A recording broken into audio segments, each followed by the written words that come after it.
If you only have a few hours in Singapore and would like to see the major landmarks without breaking a sweat, then this river cruise is the best option.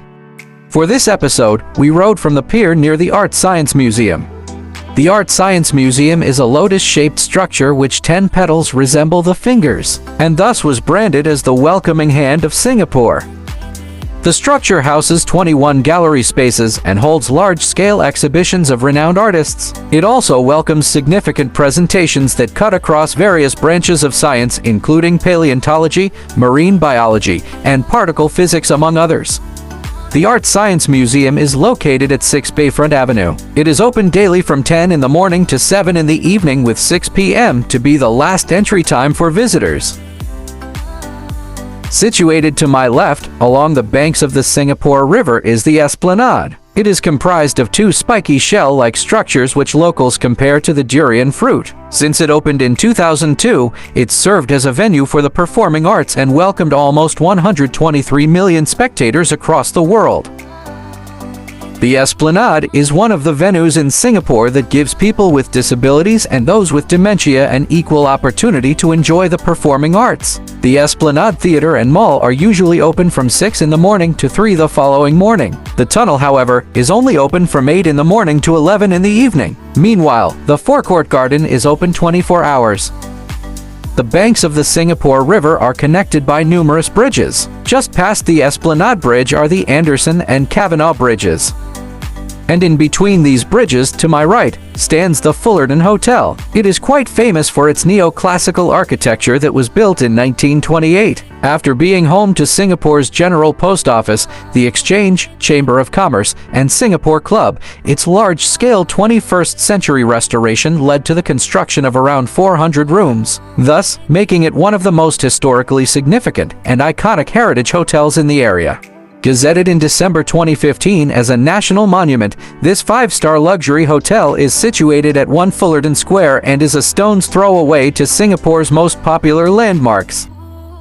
Just past the Fullerton Hotel at my left is the Asian Civilizations Museum. It is one of the pioneering museums in the region that specialize in Pan-Asian cultures. Recently, for example, it showcased exhibits during the Manila-Acapulco galleon trade. The museum is located at 1 Empress and is open daily from 10 in the morning to 7 in the evening. Right past Elgin and Coleman Bridges is 5 blocks of restored houses and warehouses that transform into restaurants, pubs, and clubs at sundown. Apart from these establishments, Clarke Quay is also home to a temple, museum, park, mall, and a reverse bungee ride for thrill seekers. Many tourists recommend Clarke Quay for those who wish to experience Singapore's nightlife and fun vibe. It is colorful and bright because of the paints and lights, and it has a lot of areas that are energetic and loud. Upon reaching Clarke Quay, the boat will eventually make a U-turn at Riverside Point. It is a mixed-use development along Merchant Road made up of offices, dining places, and retail stores. Its iconic red roofs form a distinct landmark that resemble warehouses and a good reminder of Singapore's decades-long of bustling trade along the river. At the other side is the Riverwalk. It is a boulevard lined with offices, malls, restaurants, and shops as it is close to the Clarke Quay train station. During my first time in Singapore, I enjoyed walking on this side of the river because although the buildings remind one of the city, the path is still lined with trees and other plants which provide a bit of shade and a cooling effect. A strong proof that Singapore's urban planning considered green spaces not only for aesthetics but also for balancing heat in the area. Right past Elgin Bridge is Boat Quay. It is a street lined with affordable hotels and restaurants with diverse cuisines. I stayed in this area when I flew for the first time in Singapore. During the day, the dining places are quite empty, but as night falls, the street is lit with yellow lights and the people flock to the restaurants to have dinner and even late-night chats and acoustic sessions by the river. It is one of Singapore's best places to chill at night. This area feels like a rendezvous of cultures because the street accommodates backpackers across the globe. It is also a melting pot of flavors as the restaurants seem to be owned by immigrants, thus providing a wide selection of foods and beverages across the world. Here's a better perspective of this mosaic of cultures.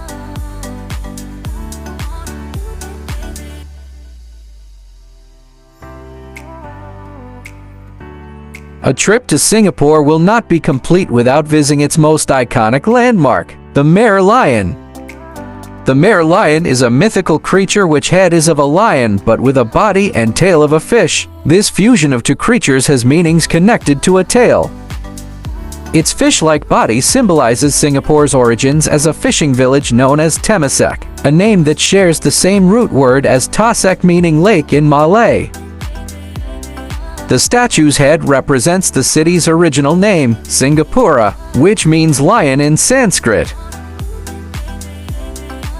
According to legend, a prince of Palembang named Sang Nila Utama landed on the shores after an adventure at sea. As he was nearing the mouth of the river, he spotted a strange creature which he identified as a lion, thus giving Singapura its name. During our riverboat ride, some passengers requested to end their cruise at the Merlion Park. This is possible as there are many ports all throughout the river. One just needs to make sure that this intention had been communicated with the staff at the port and the crew of the boat. Continuing our facts about Singapore's mascot today, the legend is embodied by a statue at Merlion Park. The statue stands at 8.6 meters and weighs around 70 tons. It spouts water from its mouth like a fountain. And just like that, any tourist would know that a playful way to take a photo at this landmark is by opening one's mouth to create an illusion of drinking, or to shape one's hands like a bowl to catch its water. As the statue is located in a public space, any visitor can take a photo with the Merlion any time of the day and at any day of the year. As such, hundreds of tourists flock the park for a glimpse or a photo. But since we took the riverboat cruise, we are on a strategic side, one that is not accessible to many, and that is an unhindered front view of the Merlion. And finally, to cap off our Singapore river cruise, we see the famous Marina Bay Sands. Marina Bay Sands is perhaps Singapore's most iconic hotel. Designed by renowned architect Moshe Safdie, the landmark is composed of 3 towers topped by a 340-meter-long skyway. The complex is comprised of a hotel with around 2,561 rooms, a 120,000-square-meter convention center, a 74,000-square-meter shopping mall, a large theater, several restaurants owned or headed by celebrity chefs, the world's largest atrium casino with 500 tables and 1,600 slot machines, a large indoor skating rink, and perhaps one of the most famous infinity pools featured in social media by thousands of influencers and other celebrities across the world. Marina Bay Sands is set to have a 4th tower constructed by 2028 at an estimated cost of more than $3 billion American dollars. The 4th tower is perceived to add 1,000 new hotel rooms and an adjoining concert venue that can seat 15,000 guests. Finally, we return to the Art Science Museum, but now slightly lit by lavender and dim yellow lights under the early evening skies. The river cruise has definitely achieved its purpose of showcasing Singapore's most popular attractions without the hassle of transferring trains, hailing cabs, and searching for pedestrian crossings. Anyone can claim to have toured the city in a layover's time with only 28 Singapore dollars or roughly 1,250 Philippine pesos per person.